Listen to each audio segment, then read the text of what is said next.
Gig economy adalah salah satu istilah yang terus berkembang di era industri 4.0. Ada yang menganggap fenomena ini positif, namun ada pula yang menganggapnya sebagai ancaman. Nah, jadi sebenarnya apa sih itu gig economy? Dan bagaimana kita sebagai masyarakat usia produktif menghadapinya?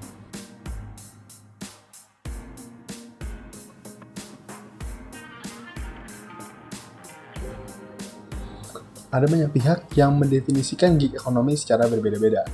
Menurut BBC, gig economy adalah pasar tenaga kerja yang identik dengan karyawan kontrak jangka pendek atau pekerja lepas, yang biasa kita sebut freelancer. Nah, dari sudut pandang lainnya, gig economy juga dapat didefinisikan sebagai lingkungan kerja yang fleksibel dalam hal jam kerja, tetapi minim perlindungan tempat kerja hingga berpotensi menimbulkan eksploitasi. Nah, sementara Tech Target mendefinisikan gig economy dari asal katanya, yaitu gig dan ekonomi. Nah, gig sendiri itu merupakan istilah yang sudah lazim dalam dunia hiburan, khususnya dalam dunia musik. Nah, jadi istilah ini menggambarkan pekerja di dunia hiburan yang biasanya bekerja dalam jangka waktu yang relatif pendek.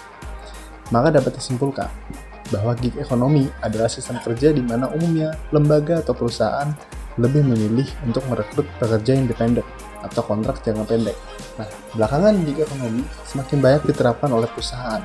Di Amerika sendiri, terdapat lebih dari 57 juta pekerja yang merupakan bagian dari gig economy, seperti dikutip dari Forbes. Nah, sementara itu menurut Badan Pusat Statistik, pada Mei 2019, jumlah pekerja lepas di Indonesia ada sekitar 5,89 juta orang. Fenomena gig economy ini sebenarnya bukan hal yang mengejutkan. Anthony Rosenat, profesor dari Universitas Nice Sophia Antipolis atau UNS, sempat menyebutkan bahwa pekerja lepas adalah pekerjaan masa depan, seperti dikutip dari Tirto. Anthony menjelaskan bahwa perkembangan dunia telekomunikasi dan pemanfaatan crowdsourcing mendorong sejumlah sektor bisnis tidak membutuhkan banyak karyawan tetap. Oleh karena itu, mereka mulai beralih untuk memperkerjakan pekerja lepas daripada karyawan tetap.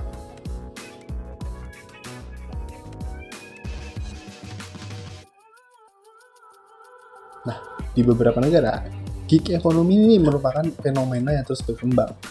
Maka jangan heran jika banyak orang mulai mempertimbangkan untuk menjadi pekerja lepas atau freelancer.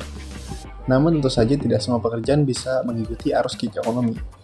Nah, beberapa pekerjaan seperti di bidang IT bisa menjadi network analysis, information security engineer, sedangkan di software development bisa saja menjadi game engineer, UI atau UX designer, dan developer operational engineer.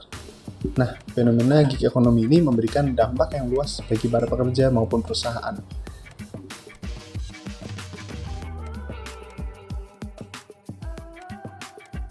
techrepublic.com dalam artikelnya yang berjudul Growth of Gig Economy menyatakan penelitiannya melalui survei bahwa 46% Gen Z saat ini adalah freelancer dan 73% dari mereka melakukan ini karena memang itu adalah pilihan mereka sendiri. Survei serupa juga dilakukan oleh The Deloitte Global Millennial. Hasilnya menunjukkan bahwa generasi milenial maupun Gen Z tidak ragu untuk terjun sebagai pekerja lepas atau pekerja tidak tetap. Sebanyak 84% milenial dan 81% Gen Z akan mempertimbangkan untuk menjadi pekerja tidak tetap. Nah, ketika ditanya, keinginan terbesar mereka lebih memilih traveling keliling dunia sebagai impiannya daripada hanya menetap di satu wilayah dengan memiliki rumah dan mobil. Jadi penelitian ini cukup membuktikan bahwa Gen Z sekarang lebih memilih untuk menjadi pekerja tidak tetap dan bertualang keluar dengan waktu yang dia punya, tidak dengan menetap di satu tempat dengan peluang dan waktu yang terbatas.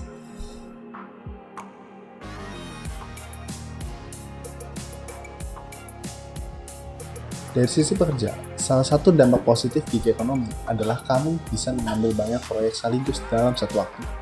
Banyak orang memutuskan untuk melakukan banyak pekerjaan demi memenuhi standar gaya hidup yang mereka inginkan. Sementara itu, kondisi tersebut tentu saja tidak mungkin dilakukan jika seseorang menjadi pekerja tetap di suatu perusahaan. Orang juga cenderung melakukan pergantian berkarir berkali-kali, terutama generasi milenial. Alasannya pun beragam, mulai dari meningkatkan karir, skill, hingga bosan di tempat kerja. Dengan demikian, gig ekonomi ini dianggap memberikan dampak positif bagi sebagian orang karena bisa mendukung alasan-alasan tersebut. Selain dampak positif, tentu saja ada berbagai dampak negatif.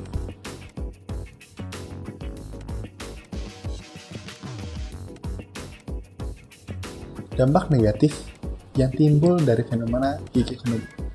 Dari sisi pekerja tetap, salah satu dampak negatif gig ekonomi adalah sulitnya memiliki jenjang karir yang baik. Perusahaan lebih memilih untuk mempekerjakan pekerja lepas atau freelancer. Oleh karena itu, kesempatan pekerja tetap untuk berkembang juga semakin sulit.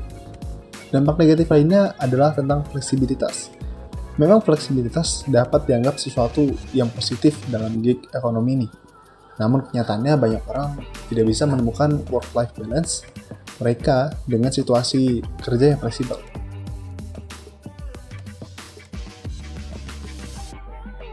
Adapun isu lain yang ditimbulkan dari gig ekonomi, yaitu eksploitasi. Banyak orang mengkhawatirkan eksploitasi akan terus berkembang seiring dengan melebarnya fenomena tersebut. Selain itu, menurut Kompas, gig ekonomi bisa melukai perekonomian secara umum dalam jangka panjang. Dengan semakin banyaknya pekerja lepas, hal tersebut tentu bisa meningkatkan angka pengangguran serta daya beli per orang.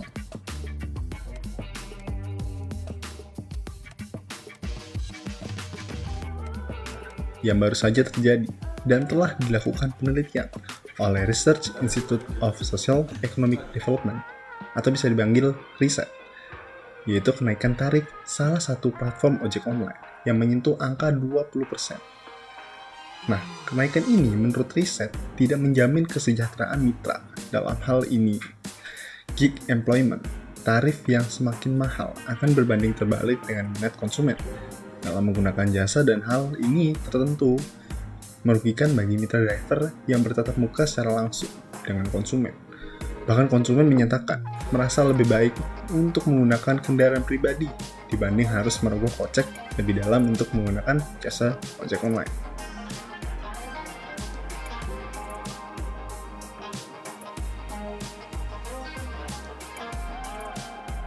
Nah, dengan konser yang terjadi dan melihat prospek masa depan akan gig ekonomi di Indonesia, maka mau tidak mau pemerintah harus segera membuat kebijakan yang menangani kedua belah pihak. Saat ini hanya perbaikan atas masalah yang telah terjadi, serta solusi melalui kebijakan pemerintahlah yang dapat memutuskan apakah gig ekonomi membawa berkah bagi lapisan masyarakat Indonesia atau malah membawa malapetaka. Sekian, terima kasih.